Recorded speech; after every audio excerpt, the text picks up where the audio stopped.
होने वाली बहू। शादी के पहले से ही विभा को कपड़े धोने का बड़ा शौक था। कभी नल के नीचे तो कभी तालाब के पास। अरे मेरी नीली वाली लुंगी नहीं दिख रही है। विभा की अम्मा कहाँ रखी है लुंगी? अरे वो तो विभा ने परसों ही धोकर रखी थी आपकी अलमारी में, देखो वहीं होगी। वो ना मैंने आज धो दी, मुझे लगा कि गंदी हो गई होगी। अरे कैसे गंदी हो गई थी, उसे तो मैंने पहना भी नहीं। हे भगवान, इस लड़की के कपड़े धोने की आदत से परेशान हो गया हूँ मैं। जितना तो घर में राशन नहीं आता उससे कहीं ज्यादा डिटर्जेंट पाउडर का खर्चा है।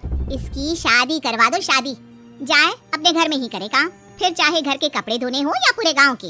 हाँ ठीक बोल रही हूँ, देखता हूँ मैं कोई लड़का। वो दिन भी आ जाता है जब विभा को देखने लड़के वाले आ जाते हैं। लड़की मुझे अच्छी लगी। होने वाली सास कहती है, बेटी अगर कुछ पूछना है तो पूछ लो। वैसे तो हमारी लड़की बहुत ही शर्मीली है, जो बोल दो वो मान लेती है, इसे क्या पूछना होगा। अरे कैसी बात कर रही हो माँ, मुझे इन लोगों के घर रहना है, सवाल तो कई है। हाँ हाँ बेटा पूछ लो ना, क्या पूछना है। आप लोगों के घर कपड़े कौन धोता है? सास का मुंह बन जाता है। देखो अगर तुम ये कहना चाहती हो कि तुम्हें कपड़े धोने नहीं आते तो सुन लो, कपड़े मैं ही धोती हूँ, लेकिन तुम्हारे आ जाने के बाद मैं रुमाल तक नहीं धोऊंगी। अरे चुप रहना भगवान, बहू बेचारी घर आई नहीं, उसे डराना शुरू कर दिया। वो क्या है ना बिटिया, अभी तक तो ये कल्लू की माँ ही धोती थी, लेकिन अब तुम्हारे पापा तो दहेज में वॉशिंग मशीन देंगे ही। तभी विभा की माँ बोल पड़ती है, सवाल भी पूछा तो क्या। वैसे भाई साहब, मशीन की तो फिर भी कपड़े धोने की कैपेसिटी होती है, मतलब जो बिटिया दे रहे हैं ना विभा, इसे कपड़े धोने का बहुत शौक है। ये आप लोगों के क्या आस पड़ोस गांव मोहल्ले सबके कपड़े धो दे और उफ तक ना करे। बाहर देखा नहीं आपने कितने कपड़े सूख रहे हैं, सब हमारी बिटिया ने ही तो धोए हैं। बस भी करो ना माँ, शर्म आ रही इतनी तारीफ सुनकर। और तो और एक दाग निकाल कर दिखाओ तो मान जाऊँ। हाँ अच्छा माफ करना बेटा, मैंने गलत समझा, हमें तो रिश्ता बहुत पसंद है। और ऐसे जुड़ जाता है रिश्ता कपड़े धोने का शौक रखने वाली विभा का। उसकी शादी हो जाती है कोयला फैक्ट्री में काम करने वाले कल्लू के साथ। शादी के बाद अचानक विभा चिल्लाती हुई सास के पास आती है, सासू माँ, अरे सासू माँ कहाँ है आप? ये तो धोखा है, धोखा दिया आप लोगों ने मुझे। इसे ससुर के चक्कर के बारे में पता चल गया। अरे तो उसमें तुझे क्यों धोखा मिला है? अरे नल में पानी नहीं आता, कपड़े कैसे कब धुलेंगे? अच्छा तू पानी नहीं आ रहा उसकी बात कर रही है? तो आपने क्या सोचा? कुछ नहीं। अच्छा तेरी माँ ने कहा था कि कपड़े धोने का शौक है, तुझे याद आया मुझे। शौक शौक बोलकर कपड़े धोने वाले मेरे जुनून को कम ना आके सासू माँ, कपड़ा धोना मेरा गुरूर है। तभी पति भी वहाँ आ जाता है। अभी अभी मैंने इसे सनी देओल की फिल्म दिखाई है, उसी के डायलॉग मार रही है माँ। अच्छा सुन, साफ साफ बता रही हूँ, पानी सुबह 4 से 6 और शाम को 10 से 12 आता है, समझी? विभा टाइमिंग सुनकर हैरान हो जाती है, ये क्या भूतों का मोहल्ला है? सुबह 4 बजे उठकर कौन कपड़े धोता है? 4 बजे टंकी में पानी जाता है, फिर सारा दिन धोना ना, किसने मना किया?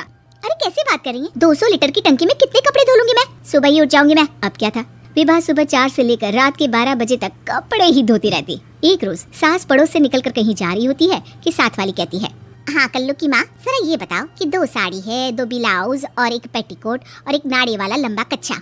हाँ तो? अरे तो क्या, कितना लोगी धुलाई ये बताओ। धोबन दिख रहे हैं हम क्या? हमारे पति सरकारी नौकरी से अभी अभी रिटायर हुए हैं और बेटा सुपरवाइजर है कोयला फैक्ट्री में। धोबन समझ रखा है हमें? हाय रे कल्लू की अम्मा, माफ कर दो, वो तो मोहल्ले में यही सब बता रहे थे कि तुमने बहू को कपड़ा धुलवाने के काम में लगा दिया है। सास को पड़ोसन की बात सुनकर गुस्सा आ जाता है। वो घर पहुंचती है जहां घर के बाहर ही इतने सारे कपड़े सूख रहे होते हैं जितने कि किसी धोबन के घर पर। अरे ओ कल्लू की दुल्हन, बाहर निकल। माँ जी यहीं आ जाओ, बाथरूम में चादर धो रहे हैं हम। अरे अभी हम धोते हैं, तुमको बाहर निकलो। ये आस पड़ोस वाले बोल रहे हैं कि हम बहू से कपड़े धुलवा कर उसे कपड़ा धोने वाली बना दिए हैं। अरे छोड़ो ना माँ जी, किन लोगों की बातों में आती हो? आस पास के लोगों का तो काम ही होता है कि वो किसी तरह सास बहू को लड़ा दे। बहू सारे घर के कपड़े धोती है, ये क्या कम है? बोलिए। सास को भी लग जाता है कि वो बहू का ये सनकीपन नहीं छुड़वा सकती, इससे अच्छा है कि खुद ही चुप हो जाए। एक रोज सास और बहू मंदिर जाते हैं जहाँ सास की साड़ी वहाँ खड़ी भीख मांगने वाली से मिलती है। माँ जी क्या बात है, आपकी साड़ी उस भिखारन से कितनी मिल रही है ना? हाँ देखो तो दोनों की साड़ी मिल रही है। क्या बात है कल्लू की अम्मा, तुम खुद को तो अफसर की बीवी बताती हो और ऐसी सिंपल सी प्लेन साड़ी पहनकर घूमती हो।